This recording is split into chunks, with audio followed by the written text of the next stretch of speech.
As you've heard me say many times, the 2024 election was a huge mandate from the American people to finally deal and put to bed the issue of illegal immigration once and for all. And part of that, of course, was the border security, but a lot of that was the reality that you had massive numbers of people that have come into this country illegally, and they needed to be repatriated to their home countries. And so we knew in Florida that this was something that was important to our state. We knew we had an opportunity to really make a difference. And so we decided to stand up. And that was nothing new for us. We were the first state to send people to help Texas when Biden opened the border back in 2021. I launched Operation Vigilant Sentry a couple years ago to help fill gaps in the maritime interdiction efforts of the Coast Guard, that when illegals try to come in via the sea to the shores of Florida. And just from the state's effort, in addition to everything the Coast Guard's done, just the state of Florida, we've ended up stopping and returning 18,000 illegal aliens, and we just had a bust the other day. So that's been really important to keep the state of Florida safe. We've also done things like ban sanctuary cities.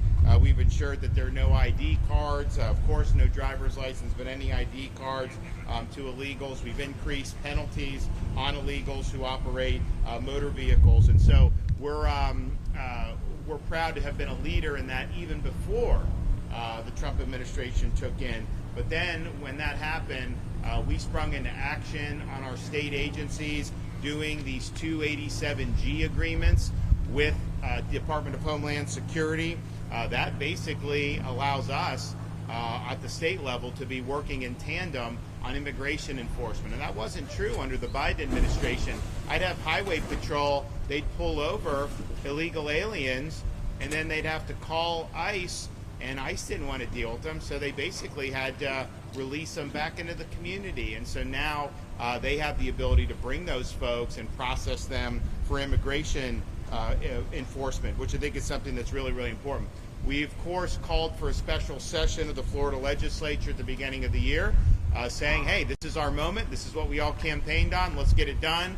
And, we had some pushback on that initially. I think some of these guys, they didn't want to follow through on their campaign promises. They even sent me a bill that would have made things like Alligator Alcatraz and Operation Vigilant Sentry illegal in the state of Florida.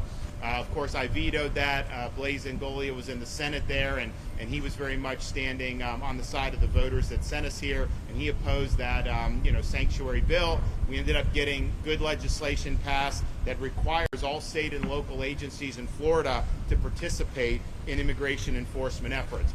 And so that really began in earnest months ago, and it has had a lot of success. But the one thing that we were running into was that DHS just did not have capacity to be able to hold and process these illegal aliens prior to deportation. We were using our sheriffs were using some of their local facilities. We would do what we could at the state level, but there was a huge need for additional capacity. And obviously they had a rough 4 years under Biden, really letting the agency wilt in ways that it was never intended to do. So we were asked, hey, if there's any way you can help with this, this is what you want to do. So the site here at the Dade Collier Airport in the heart of South Florida was a unique opportunity because while it was an existing footprint with a massive runway, it was something that was not necessarily full or being used all the time. And so we were able to, under Kevin Guthrie's leadership, within record time, create a facility that could support intaking, processing, and eventually deporting these illegal aliens. And that's important to deport from Florida, but obviously from the United States as well. So we have capacity now for a couple thousand. We can expand that as demand is there. And we're looking forward to being able to do that. I know that the administration has called on other states to follow suit and expand this type of capacity, and I would just reiterate that call. I think it's important. I think it'll make a difference. And so we're here today to say, this was never intended to be something where people are just held and we just kind of twiddle our thumbs. The whole purpose is to make this be a place that can facilitate increased frequency and numbers of deportations of illegal aliens. And that is the goal. And one of the reasons why this was a sensible spot is because you have this runway that's right here. You don't have to drive them an hour to an airport. You go a couple thousand feet and they can be on a plane and out of here. So I'm pleased to report that those flights out of Alligator Alcatraz by DHS have begun. The cadence is increasing. We've already had a number of flights in the last few days.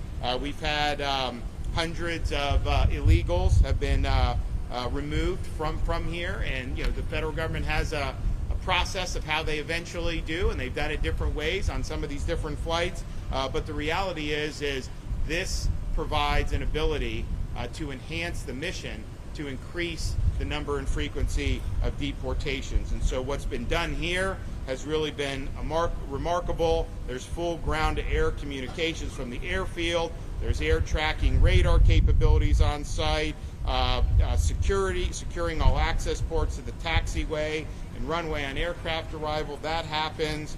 You got 5,000 gallons of jet fuel on site. You got runway lighting. You got everything you need to be able to do that. This airport is able to accept commercial-sized aircraft and conduct both day and nighttime operations. And so that's what it's all about, to be able to help process and remove folks that are legally in the state of Florida and in the United States of America. So we look forward to this cadence increasing.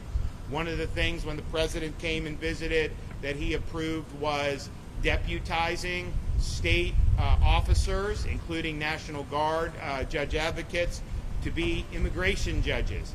And the vision is to just have them on site. You can move forward with the processing very quickly and increase the numbers. And the flow would be, there'd be a high turnover rate here because you'd be constantly doing that.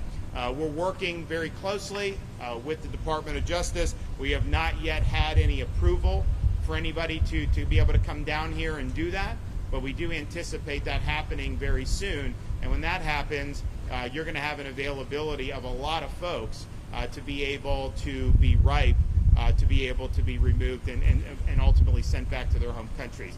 Now, I've also pointed out we've been supportive of the efforts that if somebody is earmarked to come here and they would choose to simply voluntarily deport. Now, they're not just going to take your word for it. They're going to take you, chaperone you, make sure that you're on that aircraft and that you're landed in your home country. But there is resources available to do that. And I think that makes sense from a taxpayer perspective because it's cheaper to do it that way. It's also more efficient. So anybody that wants to take up on the offer can do it. We've had some people take up on the offer, and it's not just limited to Alligator Alcatraz. That's something that in any of these instances with immigration enforcement, that's a way to short circuit and ultimately get where we're trying to go anyways. So that is something that's a live possibility, and I hope more and more people avail themselves of that opportunity.